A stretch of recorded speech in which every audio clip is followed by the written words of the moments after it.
किंतु एक कथा मु बुझी पारुनी प्राणवल्लभ, देवर्षि तो हनुमान विरुद्ध रे बाली सहित षड्यंत्र करुथिले।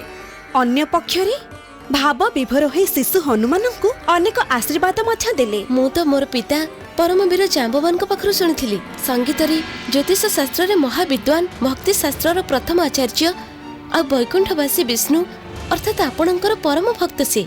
हेले अन्य पक्षरे समस्त प्रकार कलह प्रसंग रे तांकर भूमिका थिबार सूचना मिलुची। प्रभु नारदंकर ए चरित्रगत गुण को केवल आपण ही बुझी पारिबे।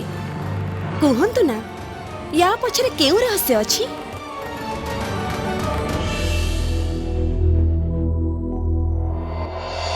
श्रद्धेय नारद मुनि सृष्टिकर्ता ब्रह्मांकर सप्तदश मानस पुत्रंक मध्यरु जणे। एही सप्तदश पुत्रंकु मानसिक संकल्प मात्रके ब्रह्मदेव निज शरीरर विभिन्न अंगरु उत्पन्न कले। भक्त नारदंकर जन्म ब्रह्मदेवंक उदररु होइथिला। आउ तांकर आउ एक पुत्र दक्षंकर जन्म ब्रह्मदेवंकर अंगुळीरु होइथिला। गोटिए पितांकर दुई संतान दक्ष आउ नारद। ए दुहिंक मध्यरे मतभेद ही नारदंक कलह प्रियतार कारण होइगला। भजमन नारायण नारायण हरे। पूर्व कर्मर कारणरू नारद मुनिंक मनरे संसार प्रति वैराग्य भाव जागृत है।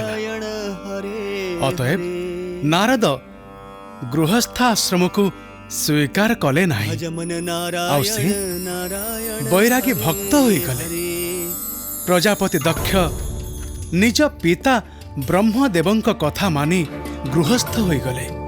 आउ ये सृष्टिर विस्तार करिवारे तांकर सहायता करिबाकु लागिले। किंतु दक्षंकर प्रजांकर सृष्टि आउ पालन करिबा भितरे निज पदवी उपरे मिछ अहंकार आसीगला। आजी मु तुमको तुम कर्मर उचित दंड देवी। आउ से अत्यंत क्रोधी हे गले। पुत्रगण तुम मानकर शिक्षा पूर्ण होइछि। एबे मोर इच्छा तुमे माने समस्ते विवाह करिनियो आउ गृहस्थी ही जाओ। आओ ए सृष्टि को वृद्धि करिबारे मोर सहायता कर। हरि ओम तत्सत। परंतु पिताश्री आमर ज्येष्ठ भ्रातागण सन्यासर मार्ग बाछिछंती। आउ आम मनरे भी सेई द्वंद्व अछि। द्वंद्व केमितिका द्वंद्व? पितांकर आज्ञा पालन करिबा पुत्रर परम धर्म। आउ सेथिरे तुमर परम कल्याण हेबो एई कथा शास्त्र कहे। हरि ओम तत्सत। किंतु तातो नारद तो कहंती से कपटीर नाम उच्चारण करना।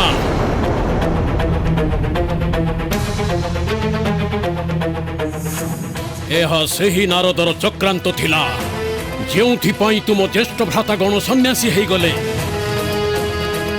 आउ से दुष्ट नारद तांकर बुद्धि को भ्रष्ट करि देइथिला।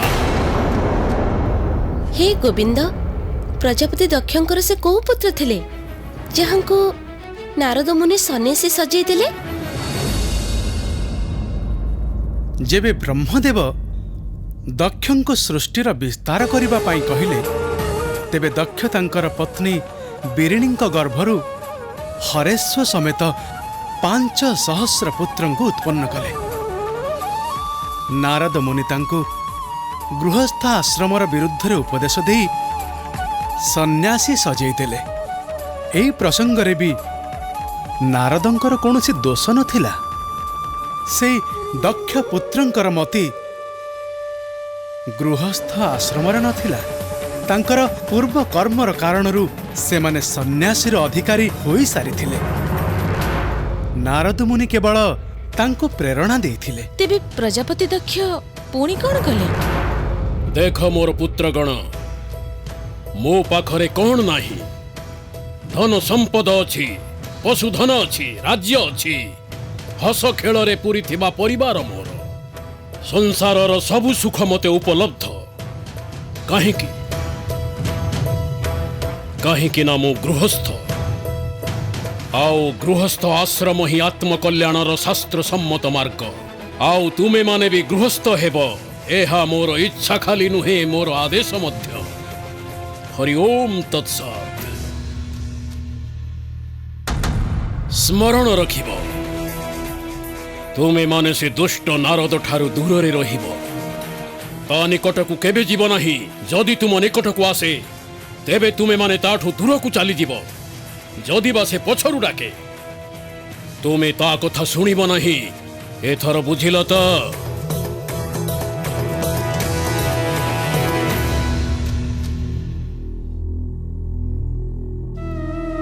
ଆଚ୍ଛା ତେବେ ନାରଦ ମୁନି ତାଙ୍କୁ ବୁଝେଇବାକୁ ଆସିନାହାନ୍ତି ତ? श्रीमन्नारायण नारायण हरे हरे भजमन नारायण नारायण हरे हरे।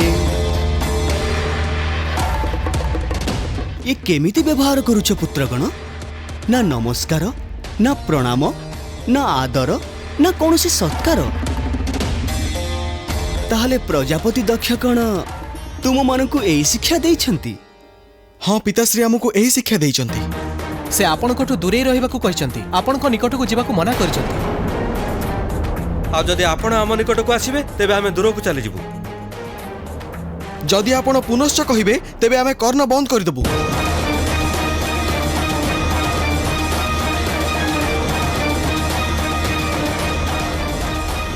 पिताश्री आमको कहि सारिचंती आत्मकल्याणर उचित मार्ग हेउची केवल गृहस्थ धर्म।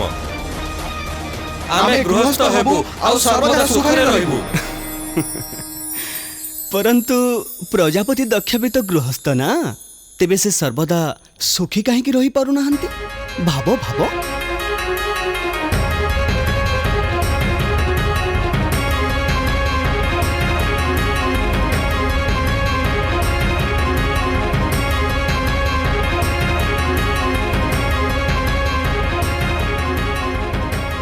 तुमे माने केबे तांको क्रोधित हेबा किंबा दुखित हेबा देखिछ?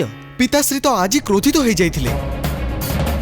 पिताश्री तो प्रतिदिन क्रोधित हुअंती। क्रोध तो तांकर स्वभाव हे जाइछि। तेबे से दुखरे आउ शोकरे भी तो रहुथिबे? हाँ रहउछंती। जदि तांको कथारे किछि सत्यता थांता तेबे कोन तांको सहित एपरि घटु थांता कहिलो?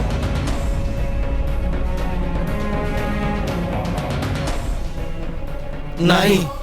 अच्छा मते गोटे कथा कहिलो जे तम मानक भितरु केही मते केबे भी क्रोधित अवस्थारे किंबा अश्रु ढालिबा अवस्थारे देखिछ कि? नहीं, आपण तो सर्वदा प्रसन्न मुद्रारे रही थांती।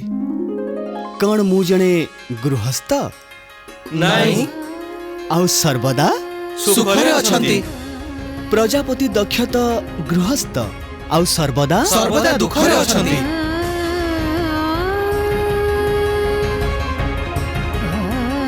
कौन ये रहस्य तात आमको भी कहतु? वैराग्य इच्छा मानक ठारू मुक्ति। इच्छा मानक ठारू मुक्ति पाइले ही व्यक्तिर समस्त दुख समाप्त हो जाए। एपरि नुहे जे विवाहित व्यक्ति सदा सर्वदा दुखरे ही रहिबो। तेणु साधारण व्यक्ति पाई विवाह करिबा आउ सुखरे रहिबा बड़ कठिन कार्य। भगवान महादेव आउ माँ जगदम्बा पार्वती विवाह सफल होइछि, काहेकि ना तांको मनरे सांसारिक इच्छा आदो नाही। तांको ठारे केबे हेले लोभ मोह आउ क्रोध एपरि भाव देखा जाए नाही। तांको पवित्र आदर्श को जेउ दंपति पालन करंती से माने सर्वदा सुखरे रुहंती, जेमिति महर्षि अत्रि आउ सती अनसुया। जदि तुमे माने निजको तांकरी समान ज्ञानी मानी बोली भाबुछ ताहले विवाह करिनियो। आउ जदि तुम भितरे ज्ञानर संपूर्ण प्रकाश है नहीं तो तेबे सावधान, भावी चिंती विवाह कर। एणु मोर पुत्रगण मु तुमको दुईटी जाक मार्गर लाभ क्षति कहि सारिछि। जार जहा पसंद हेउछि ताहा बाछि नियो आउ हरि भजन कर। श्रीमन्नारायण नारायण हरे हरे भजमन नारायण नारायण हरे हरे।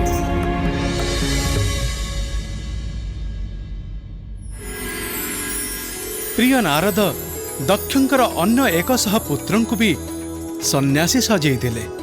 ଆଉ ପୃଥିବୀର ପ୍ରତ୍ୟେକ କୋଣକୁ ପଠେଇଥିଲେ। ପ୍ରଜାପତି ଦକ୍ଷ ପୁଣି କ'ଣ କଲେ? ସେ ତ ବେଶୀ କ୍ରୋଧିତ ହେଇଯାଇଥିବେ। ହୋଇଥିଲେ ଆଉ ସେଇ କ୍ରୋଧର ବଶବର୍ତ୍ତୀ ହୋଇ ସେ ନାରଦ ମୁନିଙ୍କୁ ଅଭିଶାପ ଦେଇଥିଲେ। ନିଜ କୁଳର ବଂଶ ବୃଦ୍ଧିରେ ବାଧା ସୃଷ୍ଟିକାରୀ, ଆଜି ମୁଁ ତତେ ତ କୃତ କର୍ମର ଉଚିତ ଦଣ୍ଡ ଦେଉଛି। ଯେଉଁଭଳି ଭାବରେ ତୁ ମୋ ପୁତ୍ରମାନଙ୍କୁ ପୃଥିବୀର ବିଭିନ୍ନ କୋଣକୁ ଘୁରି ବୁଲିବା ପାଇଁ ପ୍ରେରଣ କରିଛୁ, ସେଇଭଳି ଭାବରେ ତୁ ଏ ସାରା ସଂସାରରେ ଘୁରି ବୁଲିବୁ। 2 ଘଡ଼ିରୁ ଅଧିକ ସମୟ ତୁ କୌଣସି ସ୍ଥାନରେ ସ୍ଥିର ରହିପାରିବୁ ନାହିଁ। ଆଉ ଏ ସାରା ବ୍ରହ୍ମାଣ୍ଡରେ ତୁ କଳହ ପ୍ରିୟ ନାମରେ କୁଖ୍ୟାତ ହେଇଯିବୁ। ଯଦି ଶ୍ରଦ୍ଧା ନାରଦ ମୁନି ଚାହିଁଥାନ୍ତେ ତେବେ ସେ ବି ଦକ୍ଷଙ୍କୁ ଅଭିଶାପ ଦେଇପାରିଥାନ୍ତେ, କିନ୍ତୁ ତାଙ୍କର ନିର୍ମଳ ଶାନ୍ତ ସ୍ୱଭାବ ଚରିତ୍ର ପାଇଁ ସେ ଦକ୍ଷଙ୍କ ଅଭିଶାପକୁ ମୋ ଇଚ୍ଛା ବୋଲି ମାନି ଚୁପଚାପ ସ୍ୱୀକାର କରିନେଲେ। ଆଉ ବିଡ଼ମ୍ବନା ଏହି ଯେ ଦକ୍ଷଙ୍କର ଏହି ଅଭିଶାପ କାରଣରୁ ନାରଦ ମୁନି ସାରା ସଂସାରରେ ଭ୍ରମଣ କରି ଲୋକଙ୍କର କଲ୍ୟାଣ କରୁଛନ୍ତି ଆଉ ସର୍ବତ୍ର ସମ୍ମାନିତ ମଧ୍ୟ ହେଉଛନ୍ତି। କୌଣସି କର୍ମର ଚରିତ୍ର ତାର ପରିଣାମରେ ପ୍ରତିଫଳିତ ହୋଇଥାଏ। ନାରଦ ମୁନି ଯାହା ବି କରିଥାନ୍ତି ତାହାର ପରିଣାମ ସର୍ବଦା ଲୋକ କଲ୍ୟାଣକାରୀ ହୋଇଥାଏ। ନାରଦ ତାଙ୍କର ସମର୍ପଣ ଆଉ ଭକ୍ତି କାରଣରୁ ଅନେକ ପ୍ରକାର ଶକ୍ତିର ଅଧିକାରୀ ଥିଲେ।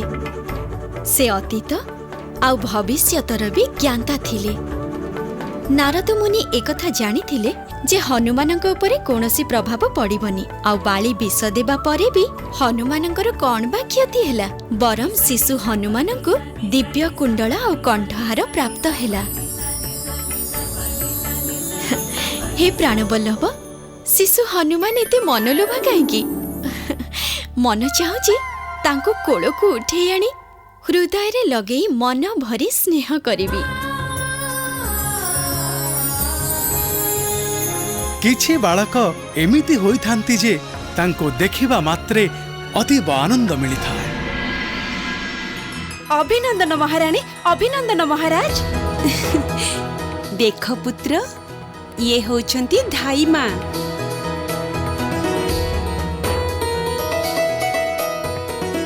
ଆରେ ରେ ରେ ରେ ରେ ରେ ରେ, ଏତେ ସୁନ୍ଦର ଶିଶୁ, ଏତେ ସୁକୁମାର ଶିଶୁ ତ ମୁଁ ଆଜି ଯାଏ କେବେ ବି ଦେଖିନଥିଲି।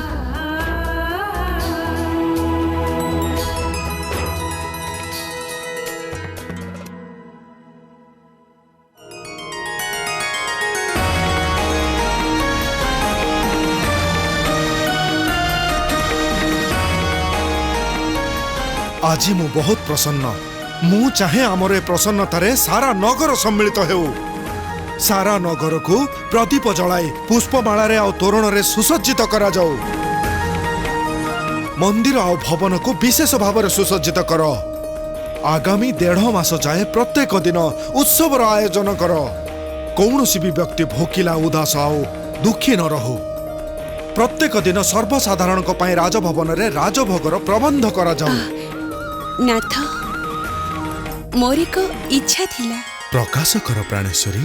ମୁଁ ଶୁଣିଛି ଯେ ମାତାକୁ ଗର୍ଭାବସ୍ଥାରେ ଯେଉଁ ବ୍ୟଞ୍ଜନ ପସନ୍ଦ ଆସିଥାଏ ତାର ସମ୍ବନ୍ଧ ଶିଶୁ ସହିତ ରହିଥାଏ।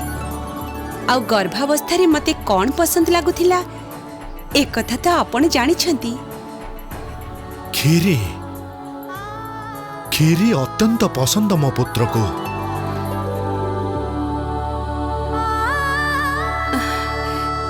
ମୁଁ ଚାହୁଁଛି ଯେ ଅନ୍ନପ୍ରାଶନ ଯାଏ ପ୍ରତିଦିନ ନଗରବାସୀ କ୍ଷୀରି ଖାଇ ତୃପ୍ତ ହୁଅନ୍ତୁ। ଆଉ ଯଦି ଆମ ପୁତ୍ର ତୁମରି ଭଳି କ୍ଷୁଧା ପ୍ରଦର୍ଶନ କଲା, ତେବେ ଅନ୍ନପ୍ରାଶନ ପରେ ଆଉ କାହା ପାଇଁ କ୍ଷୀରି ବଞ୍ଚିବନି ଖାଇବା ପାଇଁ। କାହିଁକି ନା ସବୁ କ୍ଷୀରି ତ ମୋ ପୁତ୍ର ହିଁ ଭୋଜନ କରିନବ। ଆରେ ଦେଖନ୍ତୁ କେମିତି ଆନନ୍ଦ ହେଇଗଲା କ୍ଷୀରିର ନାମ ଶୁଣିବା କ୍ଷଣି। ଦେବୀ ଦେବୀ, ତମକୁ ବି କ୍ଷୀରି ଦେବି, କିନ୍ତୁ ଅନ୍ନପ୍ରାଶନ ପରେ।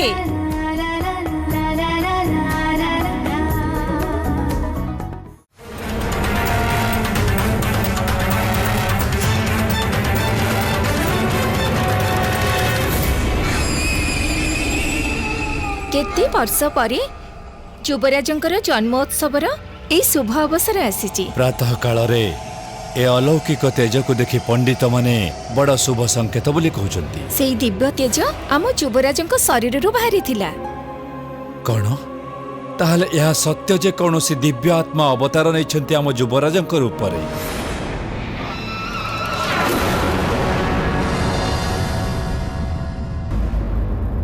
ए रुह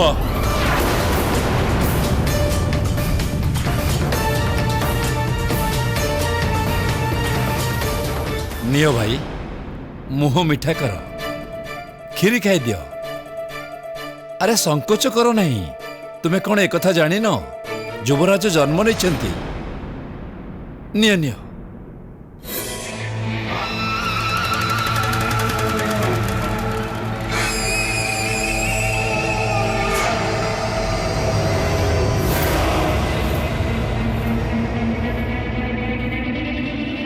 आसंतु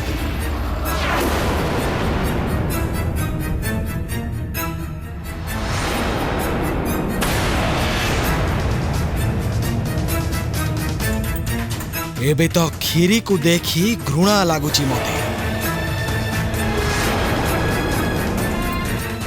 गोटिए थर बंची गला हेले मो परी महान वीरर प्रयास बारंबार व्यर्थ हेब नाही।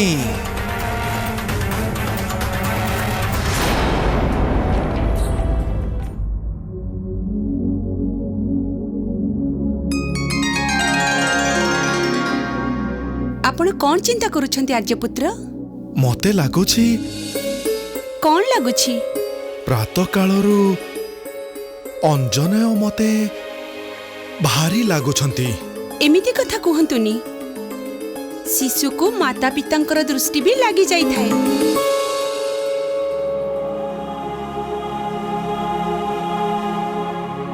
बाली एपरी अहंकारी थिला जे कौनसी भी परिस्थिति रे पराजय स्वीकार करुनथिला।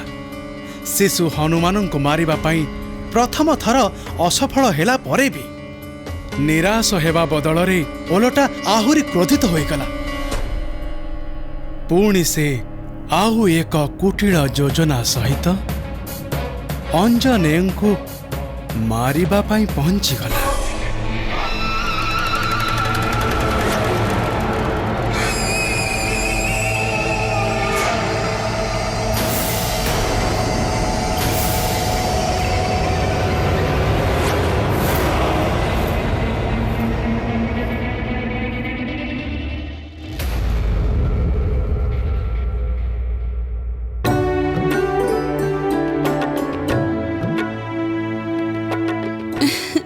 दियंतु केसरी नंदन को मते दे दियंतु।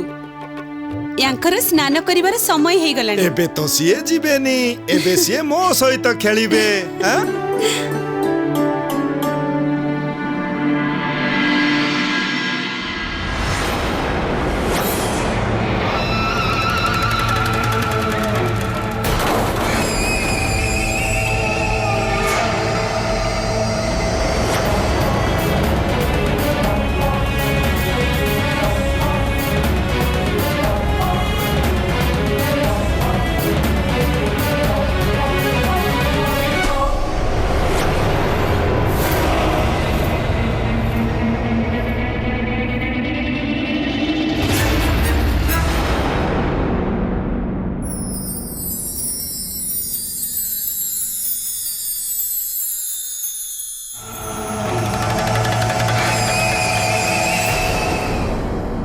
आजि तो मो केसरी नंदनंकर स्वास्थ्य उपरे तांकर पिता दृष्टि पकौथिले ना।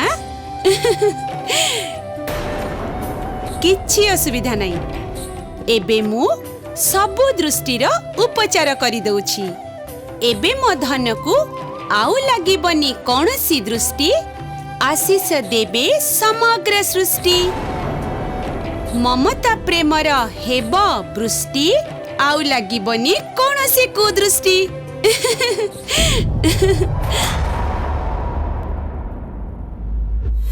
मते लक्ष्य करूछु जदि मो परी महान वीर को देखुचु तेबे सुनी रख मर्कट मु होची तो पाई महाकाल।